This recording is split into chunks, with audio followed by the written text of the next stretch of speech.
നമുക്ക് പ്രത്യക്ഷീകരണ മധ്യസ്ഥ പ്രാർത്ഥന ചൊല്ലാം. അമ്മേ പരിശുദ്ധ അമ്മേ, ദൈവമാതാവേ, കൃപാസനത്തിലൂടെ ഞങ്ങൾക്കും ഞങ്ങളുടെ ദേശത്തിന് അമ്മ മാധ്യസ്ഥം തേടിത്തന്ന എല്ലാ അനുഗ്രഹങ്ങൾക്കും കൃപകൾക്കും ഞങ്ങളിപ്പോൾ ഹൃദയം നിറഞ്ഞ നന്ദി പറയുന്നു. നമ്മുടെ എല്ലാ മേഖലകളെയും ഈശോയുടെ തൃപ്പാദത്തിൽ സമർപ്പിച്ചുകൊണ്ട് ഇരുകരങ്ങൾ ഉയർത്തി അവിടുത്തെ നമുക്ക് സ്തുതിച്ച് ആരാധിക്കാം. യേശുവേ നന്ദി, ഹല്ലേലൂയ ഹല്ലേലൂയ ഹല്ലേലൂയ. യേശുവേ ആരാധന ആരാധന ആരാധന ഹല്ലേലൂയ. യേശുവേ നന്ദി, ഹല്ലേലൂയ ഹല്ലേലൂയ ഹല്ലേലൂയ ഹല്ലേലൂയ. യേശുവേ ആരാധന ആരാധന ആരാധന ആരാധന ആരാധന ആരാധന ഹല്ലേലൂയ. കർത്താവേ നിന്റെ മഹത്വം ഇറങ്ങി വരണമേ എന്ന് പ്രാർത്ഥിക്കുന്ന നിമിഷത്തിൽ യേശുവേ നന്ദി, hallelujah hallelujah hallelujah hallelujah hallelujah.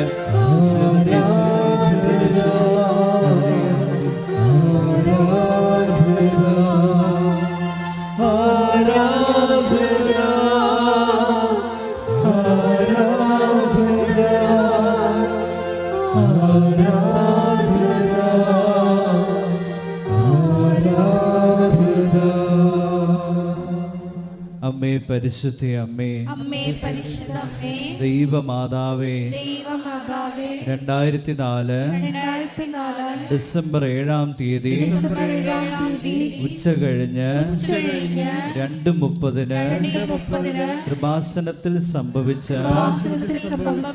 അമ്മയുടെ പ്രത്യക്ഷപ്പെടലിനെ കുറിച്ച് തിരുസഭയ്ക്ക് സമർപ്പിച്ചിരിക്കുന്ന പഠനരേഖകളുടെ മേൽ വസ്തുനിഷ്ഠവും ദൈവശാസ്ത്ര വിധിപ്രകാരമുള്ളതുമായ അന്വേഷണ പഠനങ്ങൾ നടത്തി ആ പ്രത്യക്ഷപ്പെടലിലൂടെ പ്രകടമായ ദൈവമാതാവിന്റെ പ്രത്യേക കരുതലും സംരക്ഷണവും വെളിപ്പെടുത്തുന്ന പീഡിതരുടെ ആശ്വാസവും പ്രവാചകന്മാരുടെ രാജ്ഞിയും വാഗ്ദാനത്തിന്റെ പേടകവും പ്രപഞ്ച പ്രകൃതിയുടെ മാതാവുമായ പരിശുദ്ധ അമ്മയുടെ ഭക്തി തിരുസഭയിൽ കൂടുതൽ പ്രചരിച്ച് ജീവിതത്തിന്റെ ദുരിത ദുരന്ത അവസ്ഥകളിൽ അകപ്പെട്ടു കഴിയുന്ന അനേകായിരം മക്കൾക്ക് ദൈവത്തിന്റെ സാന്നിധ്യവും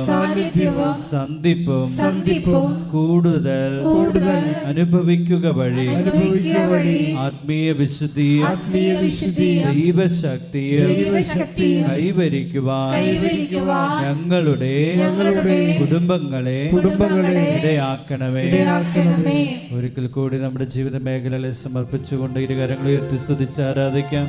യേശുവേ ആരാധന ആരാധന കർത്താവേ, എന്റെ ജീവിതത്തെ സമസ്ത മേഖലകളെ ഞാൻ സമർപ്പിക്കുന്ന യേശുവേ, എന്റെ കൃപയിൽ നിമിഷങ്ങൾ അനുഭവിച്ച് അറിയുവാൻ ഞങ്ങൾ ഇടയാക്കണമേ.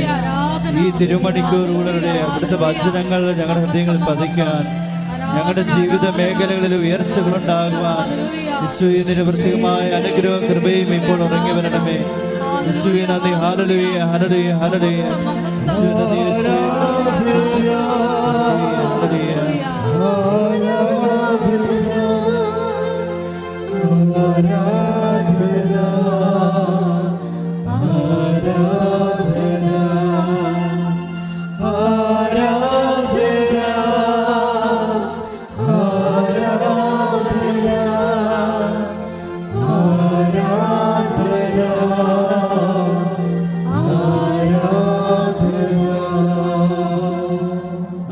പരിശുദ്ധ അമ്മേ,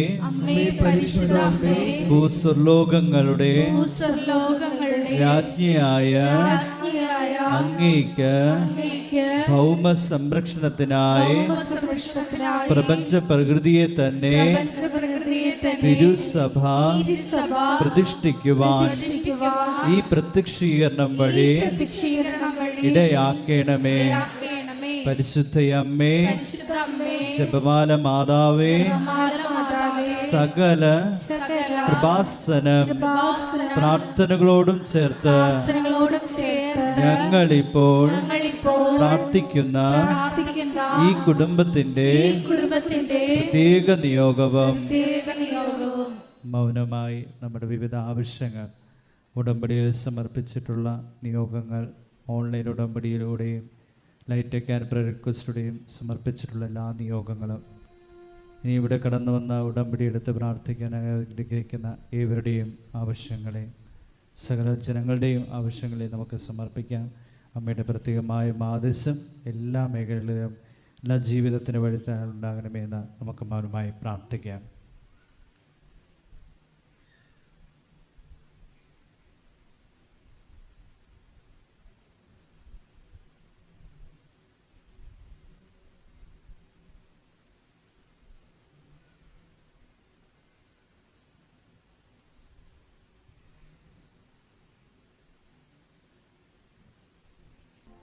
കേട്ട് ചൊല്ലാം.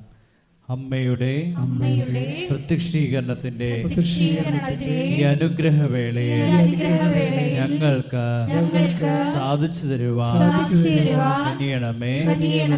ആമേൻ. ഇരുകരങ്ങളെ ഉയർത്തി ഒരിക്കൽ കൂടി കർത്താവിനെ സ്തുതിച്ച് മഹത്വപ്പെടുത്താം.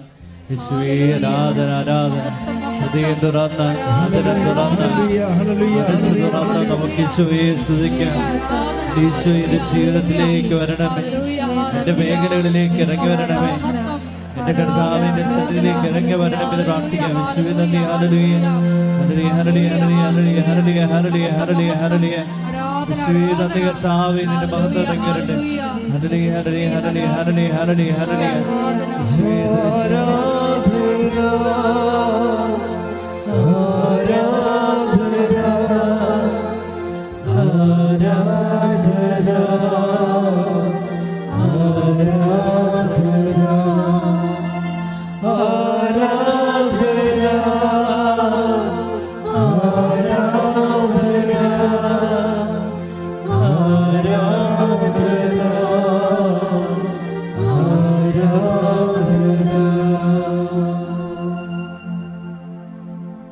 പരിശുദ്ധ പരമ ദിവ്യകാരുണ്യത്തിന് ആരാധനയും സ്തുതിയും പുകഴ്ചയും ഉണ്ടായിരിക്കട്ടെ. പരിശുദ്ധ പരമ ദിവ്യകാരുണ്യത്തിന് ആരാധനയും സ്തുതിയും പുകഴ്ചയും ഉണ്ടായിരിക്കട്ടെ. പരിശുദ്ധ പരമ ദിവ്യകാരുണ്യത്തിന് ആരാധനയും സ്തുതിയും പുകഴ്ചയും ഉണ്ടായിരിക്കട്ടെ. Praise the Lord. Praise the Lord. നോക്കിയിരിക്കാം.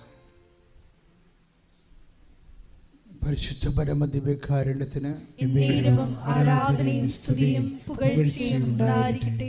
എൻ്റെ പ്രിയപ്പെട്ടവരെ, കർത്താവിൻ്റെ തിരുസന്നിധിയിലെ ആരാധനയോടെ ഇരിക്കുന്നത്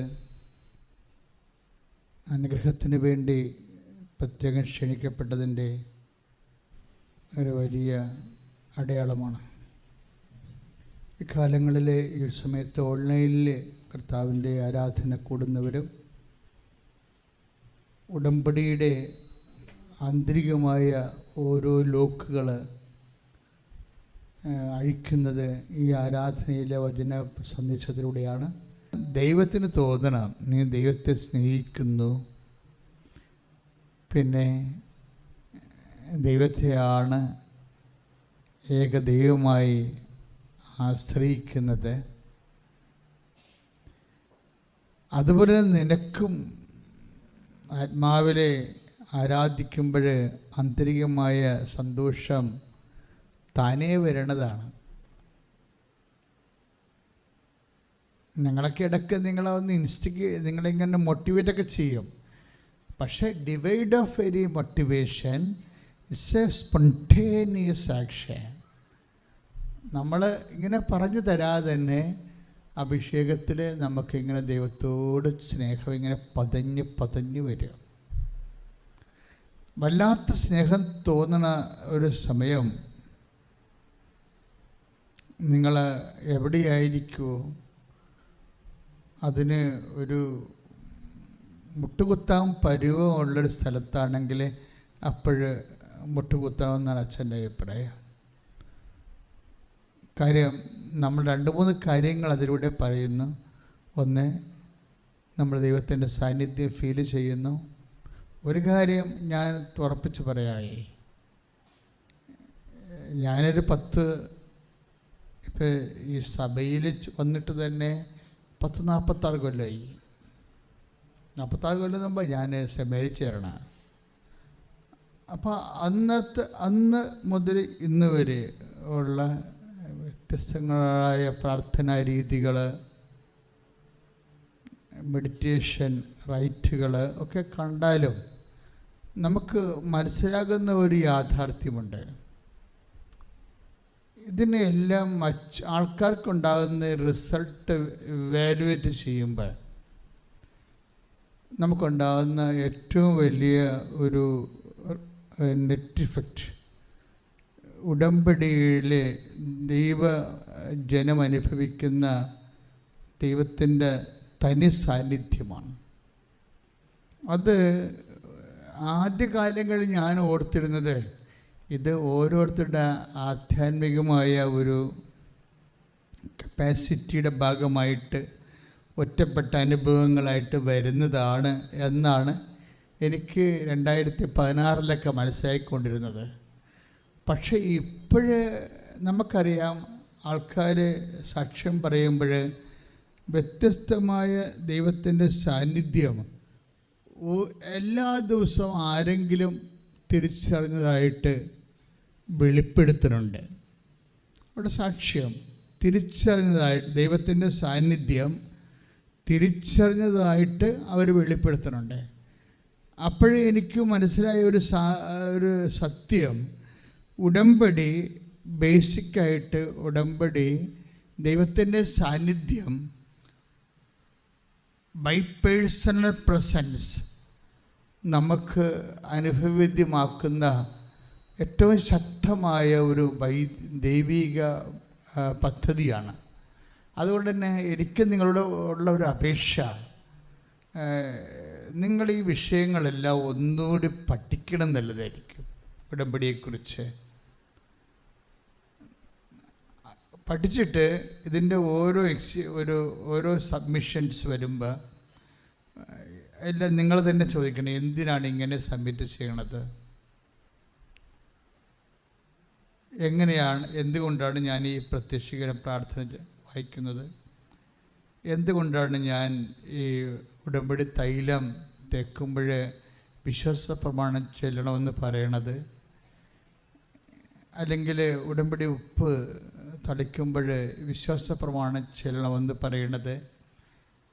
അപ്പോൾ ഇതൊക്കെ അതിൻ്റെ ചെയ്വനകൾ ആണ്. എന്ത് ചെയ്യുന്നു എന്നുള്ളതല്ല പ്രശ്നം. എന്ത് ചെയ്താലും ഒരു 50% റിസൾട്ട് നമുക്ക് കിട്ടത്തുള്ളൂ. പക്ഷെ നിങ്ങളതിൻ്റെ തിയററ്റിക്കൽ സൈഡ് നോക്കണം. പ്രാക്ടിക്കൽ സൈഡിന് 50 പോയിൻ്റാണ് ഉള്ളത്. ഉദാഹരണത്തിന് നിങ്ങൾ ഉപ്പ് കൊണ്ടുപോയി യൂണിവേഴ്സിറ്റിയുടെ വാതിക്ക് ഇടുന്നു. അപ്പം ബുദ്ധിയോട് വിചാരിക്കും, എന്ത് മണ്ടത്തരമാണ് ഈ ശാസ്ത്രീയ യുഗത്തിൽ ബുദ്ധിബോധമില്ലാത്ത മനുഷ്യനെ അന്ധവിശ്വാസം തലേ കയറ്റിയിട്ട് ഓരോ ഭ്രാന്തന്മാരെ കാണിച്ചു കൂടുന്ന കളി കണ്ടില്ലേ എന്ന് ചിലക്ക് തോന്നാം. പക്ഷെ ആ ഉപ്പിടുന്ന ആൾക്കാരെ സംബന്ധിച്ചിടത്തോളം എങ്ങനെയാണത് ചെയ്യേണ്ടത് എന്ന് പറഞ്ഞ് ഉപ്പ് കൊണ്ടുപോയി ലോകം മുഴുവൻ വിതറണമെന്നല്ല ഞാൻ പറയണത്. അറ്റ കൈക്ക് ചില സമയത്ത് വിശ്വാസം എക്സിക്യൂട്ട് ചെയ്യണ ഒരു സമയമുണ്ട്. അല്ല, ഇതൊരു സർവ്വസാധാരണമായ ഒരു ആപ്ലിക്കേഷൻ മോഡല്ല. തോന്നുമ്പോൾ ഉപ്പ് വിതറുകയും ഓരോരോ കാര്യം ചെയ്യുക, അത് ബുദ്ധിയും ബോധം ഇല്ലാത്തവർ തന്നെ ചെയ്യണത്. പക്ഷേ ഇത് അറ്റക്കൈ, എൻ്റെ കയ്യിൽ ഇനി വേറെ ഓപ്ഷൻസ് ഒന്നുമില്ല എന്ന് പറയുമ്പോൾ അവരെന്തുകൊണ്ടാണ് അത് ഇടുമ്പോഴെന്താ സംഭവിക്കണത്? നമ്മൾ ആ മേഖല മുഴുവനും ക്രിസ്തുവിൻ്റെ അധികാരത്തിൽ കൊണ്ടുവരികയാണ്. That is what it is actually happen. കാര്യം നമ്മളുടെ ഒരു ശക്തി പോയി അവിടെ. അതായത് ഇപ്പം ഒരു ചെടുത്ത് സാക്ഷ്യം പറഞ്ഞ എന്താ, മകളുടെ കാര്യത്തിന് ടീച്ചർ സാക്ഷ്യം പറഞ്ഞ എന്താ, അവർ യൂണിവേഴ്സിറ്റി കൊണ്ടുപോയി, ഗാന്ധി യൂണിവേഴ്സിറ്റിയിൽ കൊണ്ടുപോയി, എൻ്റെ വാദിക്കെ കൊണ്ടുപോയി, ആരും ചവിട്ടാത്ത സ്ഥലത്ത് കൊണ്ടുപോയി ഉപ്പിട്ടെന്നാണ് പറഞ്ഞത്. ഉപ്പിട്ടത് എന്തിനാണ്? അതൊരു മീഡിയമാണ്. എന്നിട്ട് എന്താണ് ഇവർ ചെല്ലണത്? തെറ്റിക്കാതെ വിശ്വാസ പ്രമാണം ചെല്ലും. എന്നുവെച്ചാൽ അർത്ഥം എന്താണ്? നമ്മളൊരു പദാർത്ഥം, ഒരു മെറ്റീരിയലാണത്, ഉപ്പായാലും എന്തായാലും. ആ മെറ്റീരിയൽ നമ്മൾ സ്ഥാപിക്കണം. ഇപ്പോൾ മെറ്റീരിയൽ എന്ന് പറയുന്ന സംഭവം, പദാർത്ഥം, അത് ചില സമയത്ത് മീഡിയമായിട്ട് വർക്ക് ചെയ്യും. മീഡിയം. ഇപ്പോൾ കുരിശ് പോലും ഒരു മീഡിയമല്ലേ? കർത്താവിന് വേണമെങ്കിൽ പിതാവായ ദൈവത്തിന് മനുഷ്യൻ്റെ പാപങ്ങളെല്ലാം മോചിച്ചിരിക്കണമെന്ന് ഒറ്റ വാക്ക് പറഞ്ഞാൽ പോലെ. പക്ഷെ ദൈവനീതി അങ്ങനെയല്ല. ദൈവനീതി എക്കാലത്തേക്കുമുള്ള രക്ഷയുടെ ഒരു സമവാക്യമോ സൂത്രവാക്യമാകുമ്പോൾ ആർക്കെല്ലാം അതിൻ്റെ അകത്ത് ഏതെല്ലാം കാലഘട്ടത്തിൽ ഇൻവെസ്റ്റ് ചെയ്യാൻ പറ്റുന്നു അവർക്കെല്ലാം റിട്ടേൺസ് കിട്ടും. നമ്മുടെ വിശ്വാസത്തെ ഒരു വേദപാഠകാല ക്ലാസ്സിൽ നിന്ന് പഠിച്ചെടുക്കേണ്ട അതിൻ്റെ ഒരു മൈനർ ആയിട്ടുള്ള ഒരു വിഷയത്തിൽ നിന്ന് നമ്മൾ കുറച്ചുകൂടി അതിൻ്റെ ഹയർ ഗ്രേഡിലേക്ക് വരുമ്പോൾ ഈ വിഷയത്തെക്കുറിച്ച് ബുദ്ധിപരമായ ചില അപ്രിഹെൻഷൻസ് വേണം. What we are actually doing, അതൊരു ഇൻസ്റ്റാലേഷനാണ്, സ്ഥാപിക്കലാണ്. നമ്മൾ ക്രാശരൂപം കുഴിച്ചിടുന്നെന്ന് പറയരുത്, അതൊക്കെ ചുമ്മാ ഈ കൂടുതൽക്കാർ പറയണതാണ്. What we are doing is installation of the medal. സ്ഥാപിക്കുന്നത് നിനക്ക് സ്വാധീനമില്ലാത്ത സ്ഥലം, നിനക്ക് സ്വാധീനമില്ലാത്ത വിഷയം, അവിടെ പിന്നെ ആർക്കാണ് സ്വാധീനം ഉണ്ടാകുന്നത്? ക്രിസ്തുവിനാണ്. ഉറപ്പല്ലേ? മാനുഷികമായ സ്വാധീനം അസ്തമിക്കുമ്പോൾ പിന്നെ എന്താ മാർഗം? അവിടെ ദൈവസ്വാധീനമേ പറ്റത്തുള്ളൂ. എന്തുകൊണ്ടാണ് ക്രിസ്തുവിനെ നമ്മൾ റിയലൈസ് ചെയ്യാൻ കാരണം? ക്രിസ്തുവിനെ അപ്ലിക്കേറ്റ് ചെയ്യാൻ വേണ്ടി, ക്രിസ്തുവിനെ ലഭിക്കാൻ, ക്രിസ്തുവിൻ്റെ ശക്തിക്ക് അധീനമാക്കാൻ വേണ്ടി നമ്മൾ ചെയ്യുന്ന ഒരു ഇൻസ്റ്റാലേഷൻ പ്രക്രിയയാണ്. എന്തുകൊണ്ടാണ് അങ്ങനെ ചെയ്യണമെന്ന് വെച്ച് കഴിഞ്ഞാൽ, ക്രിസ്തുവിനെ സംബന്ധിച്ചിടത്തോളം അവൻ എല്ലാമാണ്. മനസ്സിലായില്ലേ? ക്രിസ്തു ഉടമ്പടി റിലീസ് ചെയ്യണത് കൊളോസ്യസ് 3:11 എന്താണ്? ക്രിസ്തു, എപ്പോഴും പറയണ അച്ഛൻ എന്താണ്? ക്രിസ്തു എല്ലാമാണ്. പിന്നെ എന്താണ്? ക്രിസ്തു എല്ലാവരിലേക്കും അപ്ലിക്കബിളാണ്, എല്ലാവരിലുമാണ്. കൊളോസ്യസ് 3:11. ഇനി help those who have all kind of troubles. ആദിമസഭയിൽ പലതരത്തിൽ പ്രശ്നമുള്ള ആൾക്കാരുണ്ടായിരുന്നു. നമ്മളൊരു അപ്പോസ്റ്റലിക് സ്പിരിച്വാലിറ്റിയാണ് ഫോളോ ചെയ്യണത്. ട്രഡീഷണലാണ്, പക്ഷേ അപ്പോസ്റ്റലിക്. ഞാൻ എപ്പോഴും നോക്കുന്ന എൻ്റെ നമ്മൾ നിങ്ങൾക്ക് എന്തെങ്കിലും ഞാൻ തരികയോ നിങ്ങൾക്ക് തരാൻ വേണ്ടി ഞാൻ എന്തെങ്കിലും ദൈവത്തോട് ചോദിക്കുകയോ ചെയ്യുമ്പോൾ ഞാൻ എപ്പോഴും ഈശോയെ പറയും, ബ്രാൻഡഡ് ആയിരിക്കണം, അപ്പോസ്റ്റലിക് ആയിരിക്കണം എന്ന് പറയും. ഞാൻ അങ്ങനെ എപ്പോഴും ചിന്തിച്ചിട്ടുള്ള അപ്പോസ്റ്റലിക് ആയിരിക്കണം. കാര്യം അപ്പോസ്റ്റലിക് ആകുമ്പോൾ മനുഷ്യൻ്റെ ഇമാജിനേഷൻസ് ഒന്നും ഇല്ലാതെ, മനുഷ്യൻ്റെ ഓരോ കാലഘട്ടങ്ങൾക്ക് ദൈവം കൊടുക്കുന്ന പ്രത്യേകമായ പദ്ധതി പ്രകാരമുള്ള പുതിയ ട്രഡീഷൻസ് അല്ലാതെ റോ ആയിട്ട് ആദിമസഭ അനുഭവിച്ച പവർ ഓഫ് ദി ലോഡ്, ദൈവത്തിൻ്റെ ശക്തി. അതാണ് നമ്മൾ ഉടമ്പടിയാണെങ്കിലും, ഉടമ്പടി ആദിമസഭയ്ക്ക് മുമ്പേ ഉള്ളതാണ് അല്ലേ? മോസസ് എബ്രാഹത്തിൻ്റെ കാലം മുതലുള്ള പൗരാണികമായ ദൈവിക പദ്ധതിയാണ്. ഈ എബ്രാഹത്തിൻ്റെ കാലം മുതലുള്ള പൗരാണികമായ ദൈവിക പദ്ധതി വാഗ്ദാനങ്ങളുടെ അടിസ്ഥാനമാണ്. 7582 ചില വെബ്സൈറ്റുകൾ പറയും, ചില വെബ്സൈറ്റുകൾ 8552 പറയും. അത്രയും വാഗ്ദാനങ്ങളുണ്ട് ബൈബിളിൽ.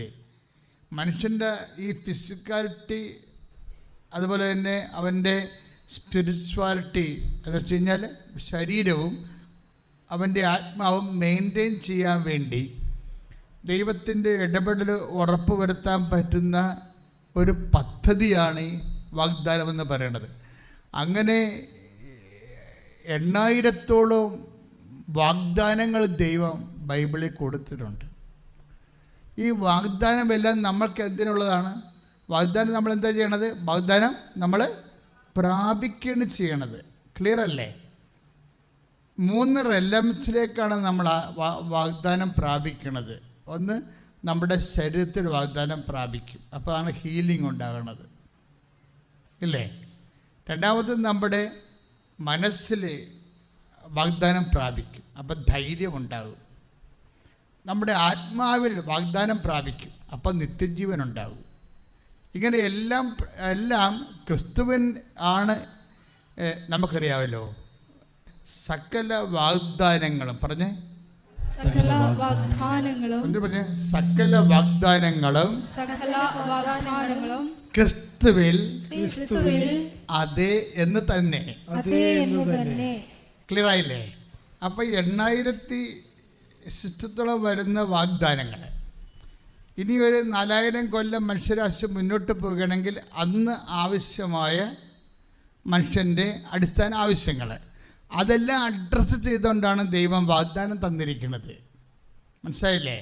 അല്ലാതെ ഈ കാലഘട്ടത്തിൽ വാഗ്ദാനം തീരുന്നില്ല. ഒരു 4000 കൊല്ലം കൂടി ഹ്യൂമാനിറ്റി സർവൈവ് ചെയ്യുകയാണെങ്കിൽ അന്ന് ഉള്ള ആവശ്യങ്ങൾ വ്യത്യസ്തമായിരിക്കും. ഇപ്പം ഞാൻ ചില സമയത്ത് അപ്പോളോയിലൊക്കെ പോയ ആൾക്കാർ അവർ ക്യാപ്സ്യൂൾ കഴിച്ചുകൊണ്ടാണ് പോയത്, അല്ലേ? 4 ദിവസത്തെ ഭക്ഷണമായിട്ട് ക്യാപ്സ്യൂൾ കഴിച്ചുകൊണ്ട് പോയി. ബഹിരാകാശ ജീവികൾക്കെല്ലാം ക്യാപ്സ്യൂൾ കഴിക്കാൻ പറ്റത്തുള്ളൂ, ക്യാബേജ് മുഴുവൻ തിന്നാൻ പറ്റുമോ?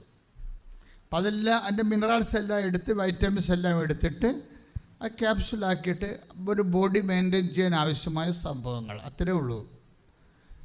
അപ്പോൾ ഇനി മനുഷ്യരാശി മുന്നോട്ട് പോകണമെന്നുണ്ടെങ്കിൽ നമ്മുടെ ഇന്ന് കാണുന്ന കിച്ചൺ വരെ അപ്രത്യക്ഷമാകാൻ സാധ്യതയുണ്ട്. ഇന്ന് കാണുന്ന കിച്ചൺ വരെ ഇപ്പോൾ നമ്മുടെ ആദ്യം ഫയർ ഫ്രീ ആയി, പിന്നെ ഗ്യാസ് ഫ്രീ ആയി. ഇപ്പം കിച്ചണിൽ ഗ്യാസൊന്നുമില്ല, വേറെ ഒരു തരം കിച്ചണാണ് വരുന്നത്.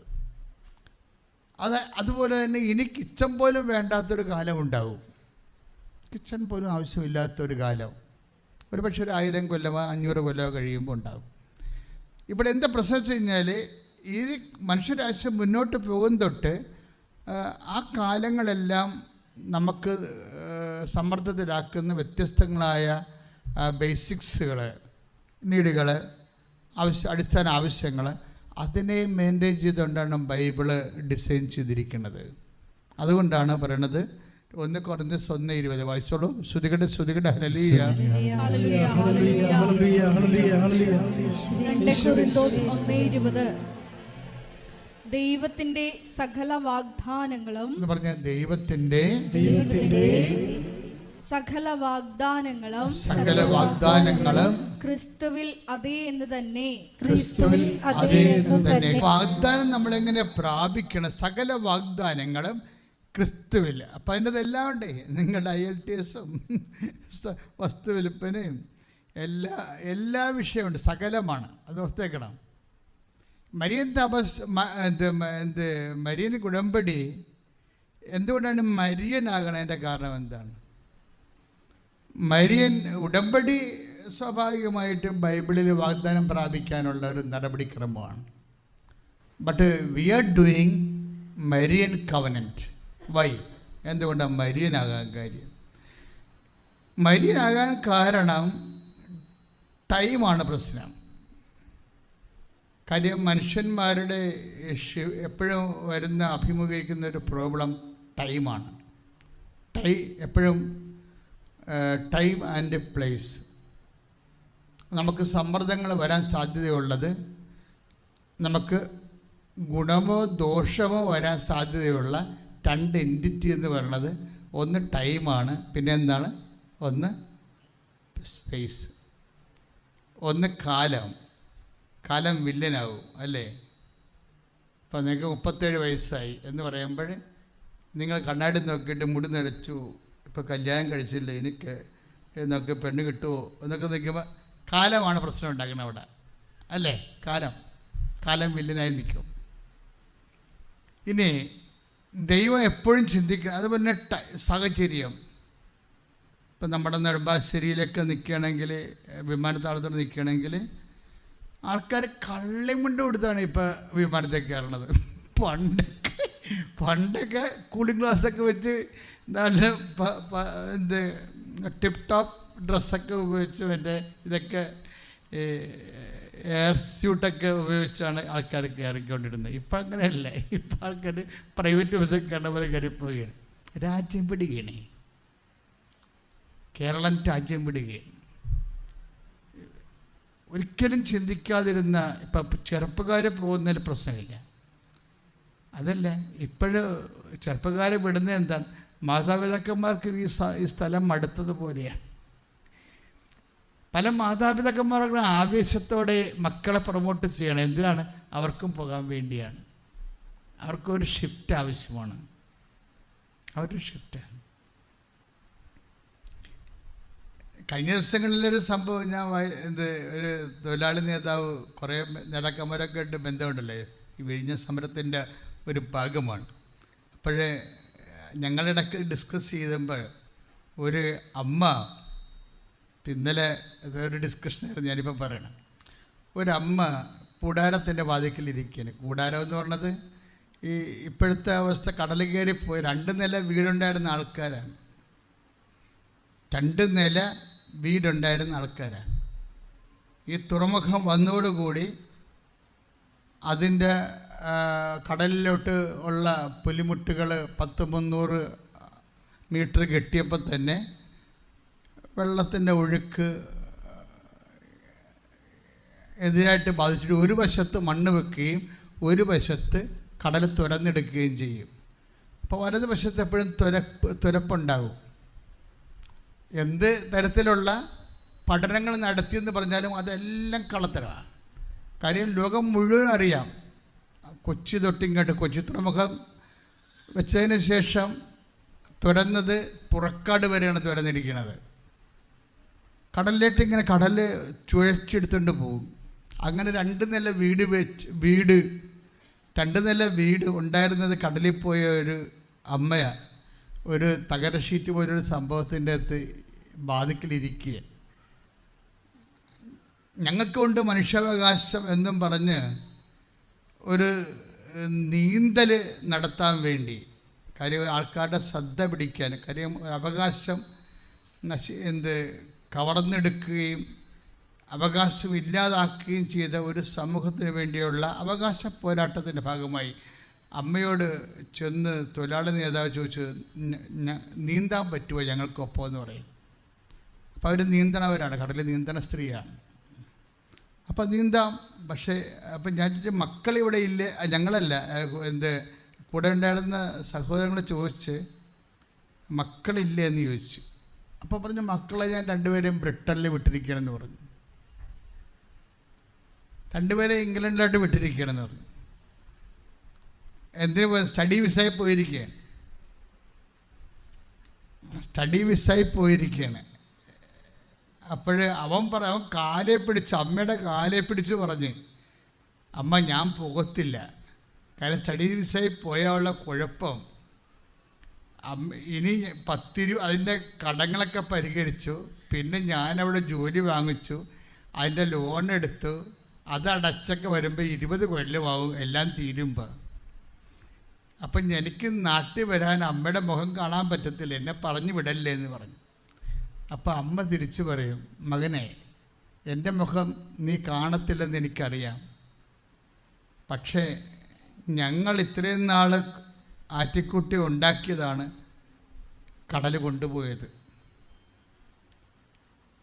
അതേസമയം തന്നെ നീ ഇവിടെ നിന്നാലേ, നീ ഇവിടെ നിൽക്കണമെങ്കിൽ ഞങ്ങൾ മരിക്കുമ്പോൾ 2 ദിവസം നിനക്ക് ദുഃഖം ഉണ്ടാകും. അത് കഴിയുമ്പോൾ നീ ഭക്ഷണം കഴിക്കുക, നിന്റെ കുഞ്ഞുമായിട്ട് ഇവിടെ ജീവിക്കും. പക്ഷെ കടങ്ങൾ ഒരു കാലത്തും മാറത്തില്ല.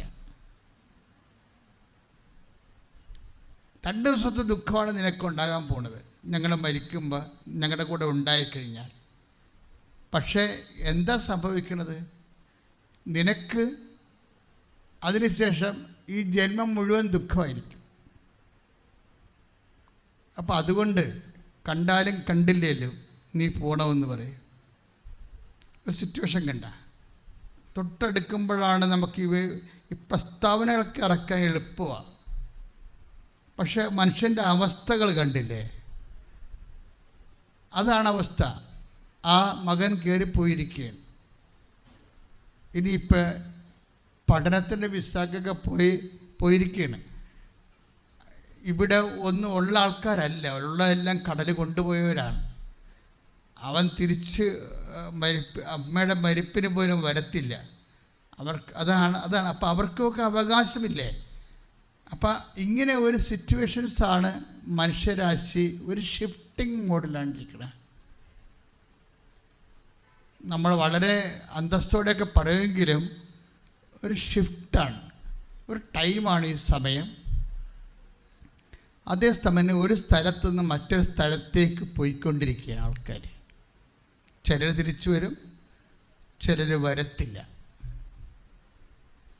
ചിലർ തിരിച്ചു വരും. കാര്യം ഞാൻ എൻ്റെ ഇടവകയിൽ തൈക്കാട്ടുശ്ശേരിയിൽ ഞങ്ങൾ പെരുന്നാളൊക്കെ നടത്തിയിട്ട് അവസാനം എല്ലാവർക്കും വേണ്ടി ഞാനൊരു ഡിന്നർ അറേഞ്ച് ചെയ്തു.